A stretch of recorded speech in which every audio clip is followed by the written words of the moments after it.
Abi Hanifah pernah berkata, ra'yi sawab wa yahtamilul khata wa ra'yuka khata yahtamilul sawab. Artinya bertoleransi. Pendapat aku benar boleh jadi salah, pendapat anda salah boleh jadi benar. Artinya kalau kita mau merayakannya, melakukan hal ini silahkan. Kalau orang tidak mau melakukan, tidak apa-apa. Akan tetapi gagal pahamnya orang-orang Wahabi seolah-olah ini adalah hal akidah. Artinya kalau kita melakukan tradisi 7 hari ini, mereka menuduh kita menyamakan diri dengan orang Buddha ataupun orang Hindu. Adapun mereka menuduh kita man tashabbaha biqaumin fahuwa minhum. Pokoknya akhirnya dengan satu hadis, kullu bid'ah dalalah wa dalalah finnar. Nah, intinya yang salah. Padahal ini masalah kan masalah akidah, cuma masalah furu'. Seolah-olah mereka beda tanya orang-orangnya.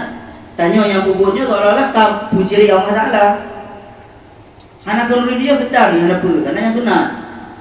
Akan tetapi yang hana kanuri nuju sampai menuduh orang yang melakukan hal ini menjadi kufur, nantinya yang salah.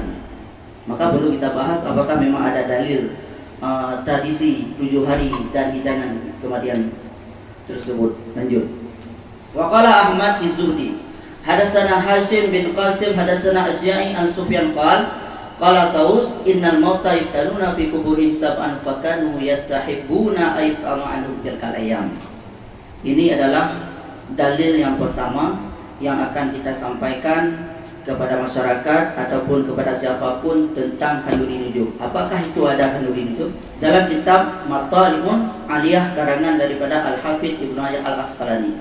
Ibnu Hajar Al-Asqalani berarti beliau wafat pada tahun 852 Hijriah. Memang beliau bukan ulama salaf, akan tetapi beliau adalah ulama mutakhirin. Ya, namun tulisan-tulisan tersebut mengutip perbuatan ulama salaf ataupun para sahabat. Qala Ahmad, berkatalah Ahmad fi Zuhdi, dalam kitab Zuhud, hadatsana Hashim bin Qasim. Hashim bin Qasim meriwayat suatu hadis. Hadatsana Asja'i, telah diriwayat hadis oleh Asja'i daripada Sufyan. Qal, berkatanya Sufyan, qala Taus, berkatalah Imam Taus. Imam Taus ini adalah tabi'in. Innal mauta yuftanuna fi kuburihim sab'an. Sesungguhnya orang meninggal difitnah dalam kubur 7 hari. Sehingga beliau mengatakan fakanu, maka mereka itu orang-orang salah artinya. Fakanu, maka mereka itu, artinya mereka itu apa? Sahabat, tabi' dan tabi'in. Pokoknya ulama salah, masa salah. Maka adalah mereka itu yastahibuna, mencintai mereka itu memberi makan pada hari-hari tersebut. Tilkal ayyam. Ini jelas hadisnya. Bahwasanya innal mauta yuftanu fi kuburihim sab'an fakanu yastahibu ayutama anhum tilkal ayyam. Berarti nyautuh dalil Imam Taus yang tertulis dalam kitab Madhab Syafi'i, yaitu Al-Hafidh Ahmad Ali Ibnu Hajar Al-Asqalani. Jelas? Berarti kal bid'ah kan? Nadasan. Kemudian selanjutnya dalam kitab Ahwalil Kubur karangan daripada biasa kita sebut dengan Ibnu Rajab Al-Hambali. Ibnu Rajab ini adalah ulama daripada mazhab Hambali. Ulama daripada mazhab Hambali, kalau nama lengkapnya Al-Hafidh Abi Farah Zainuddin Abdurrahman bin Ahmad bin Ibni Rajab Al-Hambali Al-Baghdadi Al-Dimsyqi.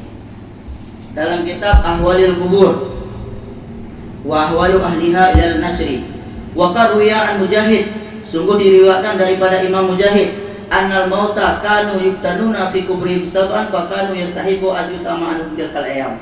Sangat sama hadisnya, adapun semakna hadis tersebut.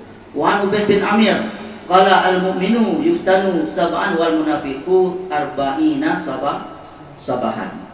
Ini juga memberi makna yang sama daripada Imam Al-Mujahid. Orang meninggal akan dipindah dalam kubur. Arti dipindah yaitu merasakan azab jika dia orang yang fasik selama 7 hari. Maka para ulama salaf yastahibu, mencintai memberi makan pada hari-hari tersebut. Nyawati dalil. Jadi berkaduri pada 7 hari tersebut kali berkubur oleh ulama salaf. Kan bid'ah, kan khurafat, miada kubur berarti ili pahalanya. Kemudian daripada Ubaid bin Umair, al-mu'minu yuftanu sab'an. Orang mukmin dikala dalam kubur difitnah ataupun terjadi tanya jawab dengan para malaikat 7 hari. Sedangkan orang-orang munafik 40 hari juga. Jadi selama 40 hari orang-orang munafik kena soal kubur. Orang mukmin 7 hari. Nah, ini adalah hadis ini juga untuk menguatkan kita tentang bagaimana keadaan orang-orang yang telah mati dalam kubur. Karena hadis ini juga akan membedakan kita dengan orang-orang Hizbut Tahrir, HTI. Nah, saudara yang berusaha masalah HTI. Saudara yang berusaha masalah HTI. Iban HTI-nya. Saudara yang berusaha. Ketua apa? Ya, kan. Jadi urut-urut Hizbut Tahrir, konsep yang dicok lewatnya dia itu pemahaman salah satu bagian daripada pemahaman Mu'tazilah. Pemahaman Mu'tazilah adalah sesuatu tersebut harus disadari oleh akal. Jadi apakah itu benar ataupun salah, ukurannya pada akal. Sehingga diadopsi oleh Hizbut Tahrir ataupun HTI di Indonesia. Maka inilah terjadi perbedaan kita dengan orang-orang Hizbut Tahrir. Orang-orang Hizbut Tahrir tidak mempercayai adanya fitnah dalam kubur. Jadi perbedaan kita dengan Hizbut Tahrir bukan masalah khilafah, bukan masalah memperjuangkan khilafah untuk disatukan seluruh Indonesia, seluruh dunia. Walaupun tak fikir selebihnya kamu mustahil orang. Maksud yang pimpinan awak nyanyi, enggak ada tim orang. Akan tetapi perbedaan tanya dengan keimanan dengan awaknya nantinya. Mereka tidak percaya tentang azab kubur ataupun fitnah kubur. Sedangkan dalam kitab tertulis ada pun riwayat daripada Imam Taus, ada pun riwayat yang telah kita sebutkan yaitu daripada Mujahid. Beliau adalah ulama salaf. Orang mukmin diuji dalam kubur selama 7 hari, sedangkan orang munafik diuji selama 40 hari. Sedangkan orang-orang Hizbut Tahrir tidak percaya adanya azab kubur. Yang perbedaan dengan awaknya.